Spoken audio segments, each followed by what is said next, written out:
बिस्मिल्लाहिर्रहमानिर्रहीम। Process safety management के elements को हम स्टडी कर रहे हैं। आज एक बहुत इंपॉर्टेंट एलिमेंट हम स्टडी करने जा रहे हैं जो है इमरजेंसी रिस्पांस प्लानिंग, जिसे हम ERP भी कहते हैं। अब ERP क्या है? इट्स एक्चुअली द प्रोसीजर और प्लानिंग जब आपकी कोई इमरजेंसी खुदा ना खास्ता हो जाए तो उसमें जो इम्पैक्ट आए, इमरजेंसी का इम्पैक्ट आए आप पे, उसको कम से कम करना। ये इमरजेंसी प्रिपेयर्डनेस एंड प्लानिंग का रोल है। अब उस इम्पैक्ट को पर्सन्स पे कम से कम करना है, एनवायरनमेंट और जो फैसिलिटी है उस पे कम से कम करना है, और प्रॉम्प्ट कंट्रोल ऑन इमरजेंसी आपका होना चाहिए। सो ये तमाम जो हैं फैक्टर्स इन्वॉल्व हैं emergency preparedness and planning procedure में, कि आपने ऐसी प्लानिंग करनी है कि इमरजेंसी में ना किसी पर्सन को नुकसान पहुंचे, ना एनवायरनमेंट को, ना फैसिलिटी को, और इमरजेंसी के अंदर आपका कंट्रोल भी जो है वो अब्रप्ट होना चाहिए, क्विक होना चाहिए। सो इस तरह की प्लानिंग को हम ERP कहते हैं, इमरजेंसी प्रिपेयर्डनेस एंड प्लानिंग। और success of emergency preparedness planning क्या है कि everyone present on site to follow role statement, कि जो भी साइट के ऊपर मौजूद है, प्लांट के ऊपर मौजूद है, उसे रोल स्टेटमेंट का पता होना चाहिए। इमरजेंसी प्रिपेयर्डनेस में क्या करना है, किस तरह ऑपरेट करना है, बिहेव करना है। तो और how surrounding communities can be saved. अगर आपकी कोई इस तरह का प्रोसेस सेफ्टी मैनेजमेंट का कोई इंसिडेंट एक्सीडेंट हो जाता है, जैसा कि आपको पता है कि PSM और HSE के अंदर जो बुनियादी फ़र्क है वो यही है कि HSE के जो इंसिडेंट्स और एक्सीडेंट्स होते हैं वो ऑक्यूपेशनल बेस होते हैं, वो वर्क प्लेस के ऊपर आपको इम्पैक्ट करते हैं, slip, trip, falls, minor injuries वगैरह। बट ये है कि जो प्रोसेस सेफ्टी के इंसिडेंट्स होते हैं, जो कि केमिकल्स, हैज़र्डस गैसेस की लीकेजेस और आग लगना, इस तरह के जो इंसिडेंट्स एक्सीडेंट्स हैं, उनका इम्पैक्ट साथ वाली कम्युनिटीज़ पे भी जाता है। तो हम किस तरह, अगर कोई इमरजेंसी हो जाती है तो अपना तो चलो हम हर वक्त उधर मौजूद होते हैं, हमें पता है कि जनाब इमरजेंसी प्रोसीजर बन रहा है, उसको हमें फॉलो करना है। बट सराउंडिंग कम्युनिटीज़ को किस तरह पता चलेगा? यस, सराउंडिंग कम्युनिटी को पता चलेगा by launching CAER programme, that is community awareness on emergency response. आप, yes, you have to go to community in the vicinity of your factory to give them proper awareness how to response in emergency. Okay, तो उनको गाहे बगाहे frequently इसकी training दें, ताकि जब कोई खुदा ना खास्ता इस तरह का मौका आए तो उनको भी पता हो कि उन्होंने अपनी लाइफ को, अपनी प्रॉपर्टी को किस तरह सेव करना है। ठीक है। और how we can seek help from government in emergency response and planning. Government की जो अथॉरिटीज़ हैं, just like NDMA, national disaster management authority, उसको लूप में लें कि हमारा प्लांट के ऊपर ये हैज़र्ड मौजूद हैं। खुदा ना खास्ता अगर कभी उन्हें प्लांट का विज़िट करवाएं, उनको प्लांट की साइट के मतलब चीज़ों का बताएं कि इधर हमारी ये चीज़ मौजूद है, और अपने प्रिपेयर्डनेस प्रोसीजर का बताएं कि जो हमारा प्रिपेयर्डनेस प्रोसीजर है, इमरजेंसी प्रिपेयर्डनेस प्रोसीजर, वो ये है। जब हमारी खुदा ना खास्ता कोई इमरजेंसी होगी तो हमने इस तरह अपने आप को इवैक्यूएट करवाना है यहाँ से। आप भी आएंगे तो आपने भी हमारी इसी तरह मदद करनी है। इस तरह फिर वो फायर एक्सटिंग्विशर, फायर ब्रिगेड वाले और रेस्क्यू वाले, उनको भी आप अपने लूप में ले सकते हैं। और इमरजेंसी रिस्पांस प्लानिंग के अंदर जस्ट लाइक अगर यूरिया का प्लांट है तो इट्स अ गुड प्रैक्टिस कि आप अपने इमरजेंसी रिस्पांस प्लानिंग को उनकी ग्रेडिंग कर लें। ठीक है, यानी कि ERP G1, ERP G2, ERP G3। अब जैसा कि ये एक फर्टिलाइज़र फैक्ट्री की जो है इंडस्ट्री की एक आपके पास प्रैक्टिकली डेमोन्स्ट्रेशन है इन स्लाइड्स के अंदर। सो इन्होंने अपना 3 तरह के ERPGs बनाए हुए हैं, 1, 2 and 3। ERPG emergency response planning 1 क्या है, जिसमें ये एक ऐसी सिचुएशन है जिसमें अगर नाइट्रोजन की फ़िज़ा के अंदर जो कंसंट्रेशन है एयर के अंदर, वो इतनी हो कि अगर उसके अंदर 1 घंटा सांस लिया जाए तो इंसान को कोई हेल्थ इफेक्ट ना हो। सो इस तरह की इमरजेंसी के देखें, नाइट्रोजन फिजा में चली गई, लेकिन ये है कि इमरजेंसी की नोयत है ERPG 1 नॉर्मल, कि इंसान को 1 घंटे तक सांस ले रहा है लेकिन उसे कोई हेल्थ इफेक्ट नहीं हो रहा। तो इस सूरत हाल में आप ERPG 1 रिस्पॉन्स जो है उसे एक्टिव होगा आपका, और उसके फिर अपने प्रोटोकॉल्स हैं कि आपने ERPG 1 में किस तरह रिस्पॉन्स करना है, राइट।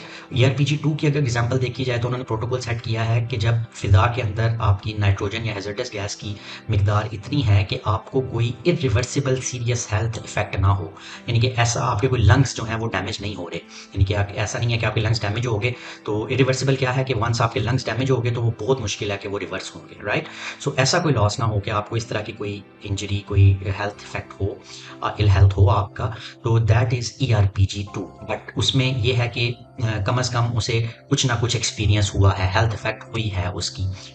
ठीक है। सो इस सूरत हाल में जस्ट लाइक MPG, अगर NH3 अमोनिया की मिकदार 150 ppm है पार्ट्स पर मिलियन फिजा में, तो ये आपकी ERPG2 की सूरत हाल होगी, जिसमें आपका इरिवर्सिबल सीरियस हेल्थ इफेक्ट नहीं हो रहा उस पर्सन को 1 घंटे तक अगर वो सांस लेता है तो फिर उस फिजा में।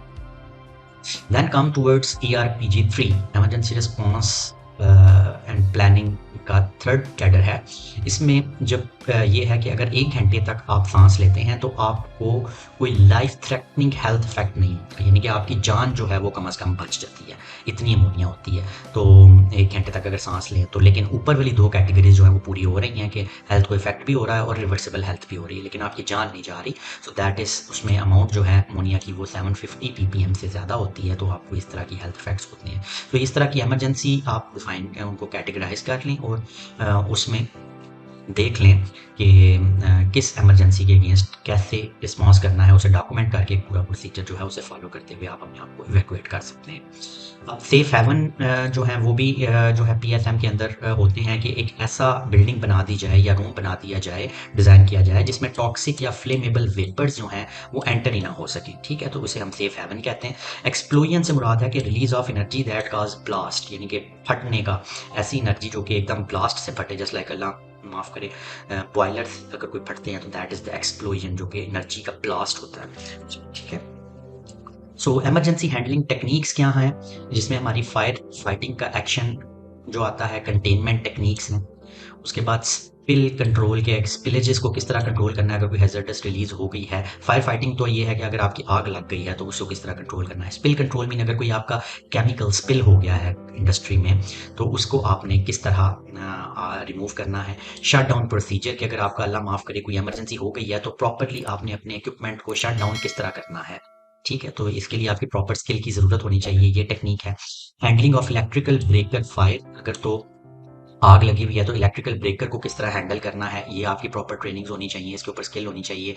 आइसोलेट किस तरह करना है आपने स्विच गियर रूम जो है फायर को, जो अपनी चीज़ें हैं उनको आपने फायर से आइसोलेट किस तरह रखना है, इसको आप मैक्सिमम टेक्निक्स आपको आनी चाहिए। Ammonia cloud formation, water fogging technique का आपको पता होना चाहिए कि अगर अमोनिया जो है वो लेट सपोज फिज़ा के अंदर फैल भी गई है तो उसमें आपको वाटर शॉवरिंग जो है वो उसके ऊपर करनी है, फॉगिंग करनी है, ताकि अमोनिया जो है वो डिज़ोल्व हो जाए पानी वेपर्स के अंदर और that vape comes into ammonium ion और वो उसका जो ख़तरा है वो लीस्ट हो जाए हमारे पास। तो it's a best possible solution कि अगर खुदा न खास्ता अमोनिया लीक हो जाती है। और दूसरे नंबर पर अमोनिया को एमरजेंसी प्रिपेयर्डनेस में एक ये भी चीज़ ख्याल रखा जाता है कि अमोनिया लेट सपोज हवा की डायरेक्शन इस तरफ है, तो आपने अगर इमरजेंसी में रिस्पांस करना है, आप इधर खड़े हैं तो आपने कभी भी अपनी जो इमरजेंसी का रिस्पांस जो है इस तरफ नहीं करना। ठीक है, क्योंकि इस तरफ ही अमोनिया जा रही है, आपने इस तरफ नहीं करना, आपने रन अवे करना है opposite direction of the wind, कि विंड जिस डायरेक्शन के अपोजिट जा रही, जिस डायरेक्शन में जा रही है विंड उसके अपोजिट आपने रन अवे करना है अपनी जान को सेव करने के लिए। और use of fire water network, so जैसे कि हाइड्रोलिक सिस्टम्स आपके पास वाटर का शॉवर करना ये मौजूद होते हैं। और stewardship of emergency preparedness programme क्या है। Emergency preparedness plan should be stewarded in executive HSE at least twice a year, in which objectives and concerns should be objectively reviewed। आपने अपने emergency preparedness plan को at least 2 बार अपने HSE के executive chairperson से discuss करना है और उसके ऊपर जो है objective और concerns जो हैं वो सुनने हैं, देखने हैं, अगर कोई improvement की ज़रूरत है तो करनी है। और recommendation close outs जो हैं status should be presented in, वो भी आपने एग्जेक्टिव HSE को प्रेजेंट करना है या उससे रिलेटेड जो सब कमेटी का जो है बंदा उसको आपने वो जो रिकमेंडेशंस हैं वो एटलीस्ट क्वार्टरली बेसिस जो हैं आपने उनको रिप्रेजेंट करनी है, ताकि सिस्टम के अंदर इम्प्रूवमेंट जो है वो कॉन्टीन्यूस होती रहे। अब ये है कि training requirement of the emergency squad, जो एमरजेंसी स्क्वाड है उसको इन पर्टिकुलर चीज़ों की जो ऐसा स्क्वाड जिसने एमरजेंसी में फ्रंट लाइन पे होना है वो है emergency squad. Let suppose ammonia leak हो जाती है तो कुछ एक बंदों की टीम है जिसे एक बंदा लीड कर रहा है, तो that will be squad leader. और ये स्क्वाड टीम होती है जो जिसके अंदर क्या क्या खसूसियत होनी चाहिए ये आपको अभी बताता हूँ। इसमें। तो जो इमरजेंसी स्क्वाड और लीडर और उसकी टीम की ये खसूसियत होनी चाहिए कि उन्हें इन सारी चीज़ों के ऊपर अबूर होना चाहिए। सो यही वो टीम है जो कि अल्लाह माफ़ करे आपकी इमरजेंसी अगर हो जाती है तो इसमें वो सबसे फ्रंट लाइन पे होंगे और आपको और आपकी विसिनिटी के अंदर जो मौजूद जाने हैं और इमारतें हैं, बिल्डिंग्स हैं, उनको बचा रहे होंगे। सो स्क्वाड लीडर जो है उसकी बात की जाए तो जो लीडर है इस स्क्वाड का जो कि इमरजेंसी में सबसे पेश होगा, must have participated at least in one bimonthly drill और an observer and should have clear understanding on maximum inventory level. So squad leader जो है वो ऐसा होना चाहिए जो कि मंथली बाय मंथली ड्रिल क्या चीज़ है, जस्ट लाइक आपने इमरजेंसी रिस्पॉन्स का एक प्रोसीजर बनाया है, आप मंथली या बाय मंथली एक बार मॉक ड्रिल्स करें, ठीक है। जस्ट लाइक आप फॉल्स सायरन्स जो है वो इरप्ट करें, बजाएं और देखें रिस्पॉन्स के बंदों का क्या रिस्पॉन्स आता है। तो this is actually the mock drills और ड्रिल्स इन्हें कहते हैं। सो आपका जो स्क्वाड लीडर है वो कम से कम बाई मंथली ड्रिल उसने कम से कम की हो या फिर वो उसका ऑब्जर्व कर रहा हो, ठीक है। यानी कि जब ड्रिल हो रही हो तो वो हर एक स्टेप के ऊपर आप देख रहा हो कि किस तरह क्या क्या चीज़ें हो रही हैं, वो स्क्वाड लीडर होना चाहिए, ठीक है। और he should have clear understanding on maximum inventory level, और हमारे पास इन्वेंट्री कितनी है उस इमरजेंसी से लीड करने के लिए, कौन कौन सी चीज़ें कितनी कितनी क्या कहाँ कहाँ अवेलेबल है, वो उसको आइडिया होना चाहिए स्क्वाड लीडर को। दूसरे नंबर पे he should have participated the classroom trainings on fire fighting, उसकी फायर फाइटिंग के ऊपर मुकम्मल ट्रेनिंग होनी चाहिए, उसकी फर्स्ट एड के ऊपर मुकम्मल उसे देनी आनी चाहिए कि फ़र्स्ट एड किस तरह प्रोवाइड करते हैं। उसके बाद उसे कन्फाइंड स्पेस के अंदर किस तरह रेस्क्यू होना है, करना है और करवाना है, वो भी पता होना चाहिए। इलेक्ट्रिकल फायर या दूसरी फायर जितनी भी हैं उसका उसे पता होना चाहिए कि किस तरह उनको किस फायर को किस तरह डील करना है। ऑफकोर्स फायर्स जो हैं वो एक तरह की नहीं होती, इलेक्ट्रिकल फायर है उसकी नोयत और है, उसको एक्सटिंग्विश करने के लिए जो एक्सटिंग्विशर है वो भी डिफरेंट टाइप का होगा। अगर कोई किचन की फायर है उसको एक्सटिंग्विश करने के लिए डिफरेंट किस्म का एक्सटिंग्विशर होगा। अगर कोई डायनामाइट से रिलेटेड कोई इस तरह की कंबस्टिबल मेटल से रिलेटेड फायर है तो उसको एक्सटिंग्विश करने के लिए डिफरेंट फायर एक्सटिंग्विशर होगा। अगर तो कोई पेपर वर्क या कोई इस तरह की चीज़ है, लकड़ी वगैरह है, उसको एक्सटिंग्विश करने के लिए डिफरेंट फायर एक्सटिंग्विशर है। अगर तो कोई पेट्रोल गैसोलीन टाइप है तो उसको एक्सटिंग्विश करने के लिए डिफरेंट फायर एक्सटिंग्विशर है। हम इंशाल्लाह ताला नेक्स्ट जो है फायर के टाइप्स पढ़ेंगे और उनके लिए कौन कौन से एक्सटिंग्विशर्स इस्तेमाल होते हैं वो भी आपको इंशाल्लाह ताला मैं नेक्स्ट वीडियो में बताऊंगा। So squad, back to the squad leader and squad team. So इसमें उनको awareness of emergency procedure and role statement in level 2, 1 and 2 siren codes, उनको लेवल 1 और 2 पूरी टीम को 1 और 2 सायरन कोड्स की अवेयरनेस बड़ी अच्छे तरीके से होनी चाहिए। लेवल 1 और 2 आमतौर पे सायरन्स होते हैं, यानी कि एक सायरन है जो कि एक बिल्कुल एक ही पॉज के साथ 2 सेकंड बजा, फिर 2 सेकंड चुप, फिर बजा, फिर बंद, फिर बजा, फिर 2 सेकंड बंद, इस तरह, ठीक है। तो ये एक सायरन हो गया। और दूसरा सायरन है जो कि आपका एक पर्टिकुलर बजता है, फिर 1-2 सेकंड के लिए बंद होता है, फिर लॉन्ग बजता है, फिर बंद होता है 1-2 सेकंड के लिए, फिर लॉन्ग बजता है। तो ये सायरन के पैटर्न्स हैं। तो आपको इन पैटर्न्स को समझ के तो समझ जाना है कि इमरजेंसी किस नौयत की है। लेट्स सपोज हमने डिफाइन किया है अपने एसओपीज़ के अंदर, अगर आपने किया हो कि इस तरह का अगर सायरन बजे जो कि on off with same intervals हो रहा हो, तो इसका मतलब है कि इमरजेंसी की जो नौयत है वो इन बाउंड्री है, यानी कि बाउंड्री के अंदर वाली इमरजेंसी है। ऐसी इमरजेंसी है जिसमें रिस्पॉन्स हमने करना है तो आपका जो इम्पैक्ट है वो अंदर ही रहेगा, फैक्ट्री के अंदर ही रहेगा। और अगर सायरन कोई इस तरह का बजे, बड़ा लॉन्ग बीप्स वाला, तो इसका मतलब है कि जो इम्पैक्ट है वो आउटसाइड भी जा सकता है फैक्ट्री के। सो हमें अकॉर्डिंगली अपने आप को तैयार करना है। तो जो भी स्क्वाड टीम होगी उसको इन सब सायरन्स की अवेयरनेस होनी चाहिए कि कौन सा सायरन किस टाइम पे बजेगा और किस तरह हमने रिस्पॉन्स करना है।